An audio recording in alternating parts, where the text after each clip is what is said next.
ஜல்லிக்கட்டு போட்டியை போல் விவசாயிகளுக்கு ஆதரவாக இளைஞர்கள் ஒன்று கூடி மாபெரும் போராட்டத்தை நடத்த திட்டமிட்டிருப்பதாக வெளியான தகவலை தொடர்ந்து தமிழகம் முழுவதும் பாதுகாப்பு பலப்படுத்தப்பட்டிருக்கிறது. இதுகுறித்து பேசுவதற்காக சென்னையிலிருந்து சுப்பிரமணியனும், மதுரையிலிருந்து சிந்தலை பெருமாளும், கோவையிலிருந்து சுரேஷும் இணைந்திருக்கிறார்கள். தொடர்ந்து பேசலாம். முதலில் மெரினாவில் இருக்கும் சுப்பிரமணியனோட தொடர்பு கொண்டு பேசலாம்.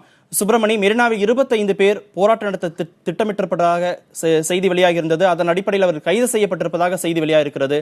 தகவலின் உண்மை விவரம் என்ன?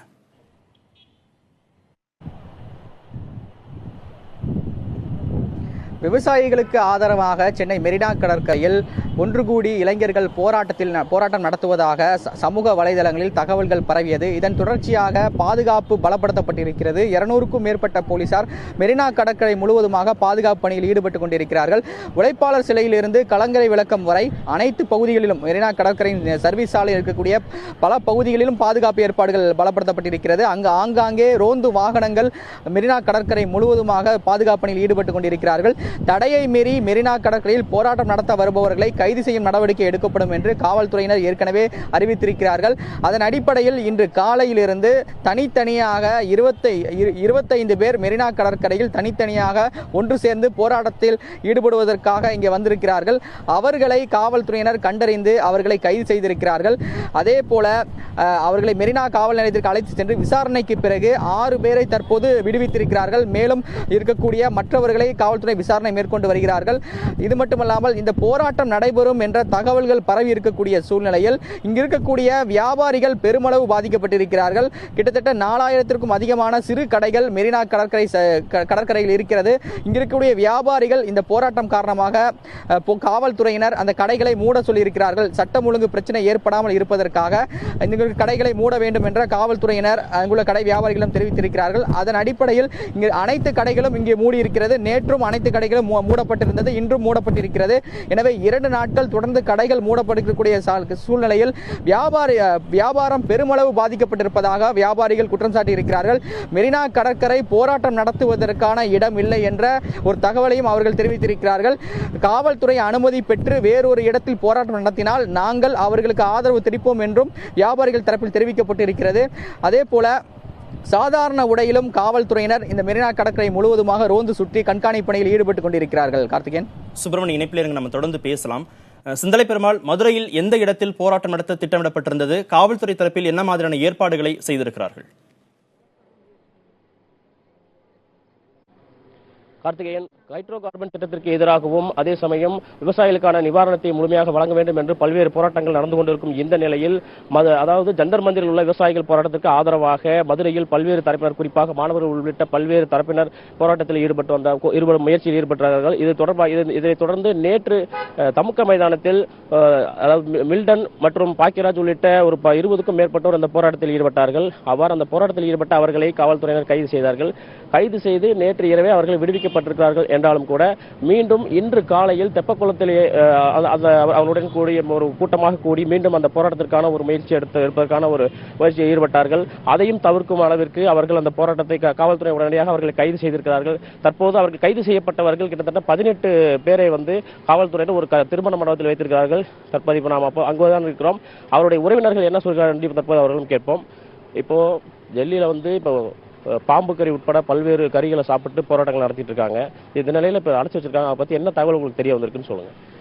இப்போ ஹைட்ரோ கார்பனுக்கு எதிராக நாங்கள் போராட்டத்தை முன்னெடுத்தோம். பொதுமக்களும் மாணவர்களும் மக்களுக்காக அங்கே போராடிக்கிட்டு இருக்க விவசாயிகளுக்காக ஒரு போராட்டத்தை நிகழ்த்தினோம். அனுமதி அரசாங்கத்தில் கேட்டோம். அனுமதி கிடைக்காத பட்சத்தில் நடந்த போராட்டத்தில் 18 பேரை அரெஸ்ட் பண்ணி உள்ள வச்சிருக்காங்க. அவங்கள ரிமாண்ட் பண்றதா சொன்னாங்க. எந்த தேச துரோக குற்றம் செய்தாங்க அப்படின்றதுக்காக அவங்கள ரிமாண்ட் பண்ணியிருக்காங்கன்னு தெரியல. தேர்தல் நடக்கக்கூடிய இந்த சூழ்நிலையில அரசாங்கம் எதுக்காக இந்த மாதிரியான ஒரு முயற்சியை செய்யறாங்கன்றது எங்களுக்கு தெரியல. இது மேலும் மேலும் மாணவர்களுடைய கோபத்தை தூண்டும் வகையில தான் இருக்குது. சோ அதை கன்சிடர் பண்ணி கண்டிப்பா ஸ்டெப் எடுத்து இவங்க எல்லாத்தையுமே எங்க கூட வரதுக்கு அனுமதிக்கணும் அப்படின்னு கேட்டுக்கிறேன் நாங்க. கார்த்திகேயன், அதாவது ஏற்கனவே ஹைட்ரோ கார்பன் திட்டத்திற்காக பெரிய அளவு போராட்டம் நடந்த நிலையில் புதிதாக திட்டங்களை போடுவதற்கு மத்திய அரசு முயற்சி எடுத்துக் கொண்டிருக்கிறது. இந்த நிலையில் விவசாயிகளுக்கு ஆதரவாகவும் ஹைட்ரோ கார்பன் திட்டத்துக்கு எதிராகவும் நாங்கள் போராடி வருகிறோம். இந்த போராட்டத்தை ஒடுக்கும் விதமாக தமிழக அரசும் செயல்படுகிறது என்ற ஒரு குற்றச்சாட்டை அவர்கள் வைத்திருக்கிறார்கள். தொடர்ந்து இன்னொரு மாணவியிடம் பேசுவோம். நீங்க சொல்லுங்க, இப்போ 10 பேரை கூட்டு போயிருக்காங்க கைது பண்ணி. எங்க கூட்டு போறாங்க, தகவல் தெரியுமா உங்களுக்கு? மெடிக்கல் செக்கப்காண்டி கூட்டு போறோம்னு தான் சொல்லிட்டு போயிருக்காங்க. ரிமைண்ட் பண்றதா தகவல் வந்ததுனால தான் அப்படி போறாங்க. நாங்க ரிமைண்ட் பண்ற அளவுக்கு என்ன பெரிய தப்பு பண்ணோம்னு இல்லை. நாங்க ஹைட்ரோ கார்பனை எதிர்த்து தான் நாங்க போராடுறோம். நாங்க அவ்வளவு ஒன்றும் பெரிய தப்பு பண்ணல. இங்க உள்ள பாதி பேர் அடைச்சு வச்சிருக்காங்க. அவங்களுக்காண்டி நாங்க போராடுவோம் கடைசி வரையும். அவங்க எங்க கூட அனுப்புனாதான் நாங்க போவோம். கடைசி வரையும் நாங்க இங்கே தான் இருப்போம், போராடிட்டு தான் இருப்போம். நாங்க இன்னும் ஒரு தப்பும் பண்ணல. ஹைட்ரோ கார்பன் இந்த திட்டத்தை எங்களுக்கு நிறுத்தணும், அவ்வளவுதான். ஓகே. அதாவது மதுரை பொறுத்தவரை நேற்று இவர்கள் போராட்டத்தில் ஈடுபட முயன்றதிலிருந்தே கிட்டத்தட்ட பெரியார் பேருந்து நிலையம், தமுக்க மைதானம், தெப்பக்குளம், பழங்காநத்தம் உள்ளிட்ட பல்வேறு பகுதிகள், நகரின் முக்கியமான கூட்டம் கூடும் பகுதிகள், அனைத்து பகுதிகளிலுமே காவல்துறை பெருமளவு குவிக்கப்பட்டிருக்கிறது. யாரும் போராட்டத்தில் ஈடுபட்டு விடக்கூடாது, அவ்வாறு ஈடுபட்டால் அவர்களை உடனடியாக அப்புறப்படுத்துவதற்கான அனைத்து பணிகளுக்காகவும் காவல்துறை பெருமளவு குவித்திருக்கிறார்கள். இந்த நிலையில்தான் தற்போது 18 பேர் கைது செய்யப்பட்டு ஒரு திருவண்ணாமலையில் வைத்திருக்கிறார்கள். அங்கே நாம் இருக்கிறோம். இப்போது அவர்கள் 10 பேர் தற்போது காவல்துறை வேனில் அழைத்து சென்றிருக்கிறார்கள். அவர்கள் விசாரித்த வரை, அதாவது மருத்துவ சோதனை செய்யப்பட்டு அவர்கள் சிறையில் அடைக்கப்படலாம் அல்லது விடுவிக்கப்படலாமா என்பது குறித்த தகவல்கள் காவல்துறை தெளிவாக நமக்கு கூறவில்லை. தொடர்ந்து இன்னும் 8 பேர் உள்ளே இருப்பதாக நமக்கு தெரிவித்திருக்கிறார்கள். இதில் முக்கியமான விஷயம் என்னவென்றால், நேற்று கைது செய்யப்பட்டவர்களில் பெண்களை ஏற்கனவே காவல்துறை விடுவித்து விட்டார்கள். சம்பந்தப்பட்ட அவருடைய குடும்பத்தினருக்கு தகவல் தெரிவித்து அவர்கள் விடுவிக்கப்பட்டிருக்கிறார்கள். இந்த நிலையில் தான் இந்த போராட்டம் தொடர்ந்து இந்த உள்ளே போராட்டத்தில் ஈடுபட்டவர்கள் உள்ளே வைக்கப்பட்டிருக்கிறார்கள். அடுத்த கட்டமாக அவர்கள் விடுவிக்கப்படுவார்களா, வேறு என்ன மாதிரியான நிலைப்பாடை காவல்துறை எடுக்கும் என்ற ஒரு எதிர்பார்ப்பில் அவருடைய உறவினர்கள் காத்திருக்கிறார்கள். தற்போது இன்னொருவரிடம் பேசுவோம். இப்போ நீங்க சொல்லுங்க. வணக்கம். நாங்க எங்க சொந்த விஷயத்துக்காக போராடல, விவசாயிகளுக்காக போராடுறோம். இந்த ஊருக்கெல்லாம் சோறு போடுற விவசாயி இன்னைக்கு டெல்லியில போய் 20 நாளா அரண் நிர்வாணத்தோட கோமணத்தை கட்டிட்டு மண்டவோட கட்டிட்டு அவன் நாங்க உங்களுக்கு வேடிக்கை காட்டல, கூத்து காக்கல. எங்களோட வயிற்று பொழப்புக்கு நாங்க நிக்கல, நீங்க எல்லாரும் சாப்பிடணும் தான் நாங்க போராடுறோம்னு சொல்றாங்க. உண்மைக்குமே சோறு சாப்பிட்ற எல்லாருமே நாங்க சோறு சாப்பிட்றோம். எங்களுக்கு சொரணை இருக்கு, கோவம் வருது, எங்களுக்கு அவ்வளவு கோவம் வருது. கார்த்திகேயன், தொடர்ந்து இவர்கள் நியாயமான போராட்டத்தை நாங்கள் முன்னெடுக்கும் போது காவல்துறை தடுப்பது எங்களுக்கு வேதனை அளிக்கிறது என்ற ஒரு கோரிக்கை வைத்திருக்கிறார்கள். கார்த்திகேயன், சிந்தலை பெருமாள் இணைப்பிலேயர்களை தொடர்ந்து பேசலாம். சுரேஷ், கோவையில் எந்த இடத்தில் போராட்டம் நடத்த திட்டமிடப்பட்டிருக்கிறது? இதை தடுப்பதற்கு காவல்துறை எடுத்திருக்கக்கூடிய நடவடிக்கைகள் என்னென்ன?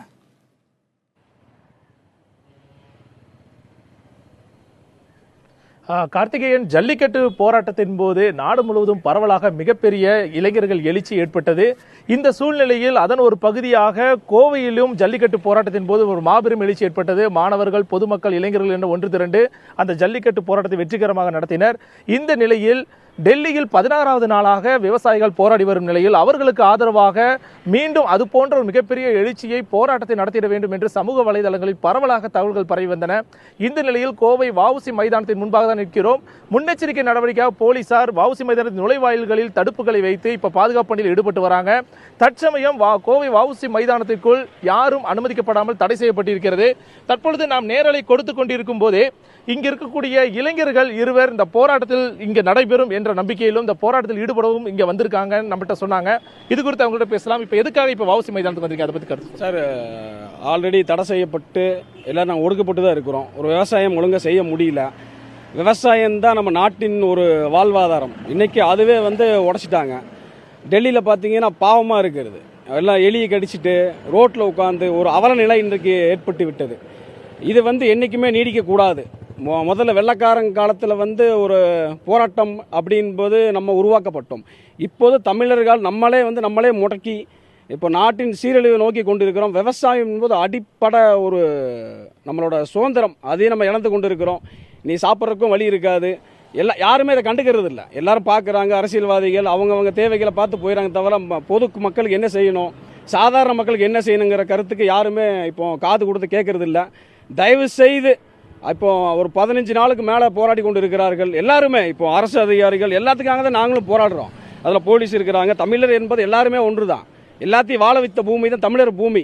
தயவு செய்து அரசாங்கம் இது ஒரு எங்களுக்கு ஒரு வாய்ப்பு கொடுங்க. மக்களை வாழ வைங்க, நிம்மதியாக விடுங்க, எங்கள் சுதந்திரத்தை பறிக்காதீங்கிற ஒரு வேண்டுகோள் இருக்கிறேன்.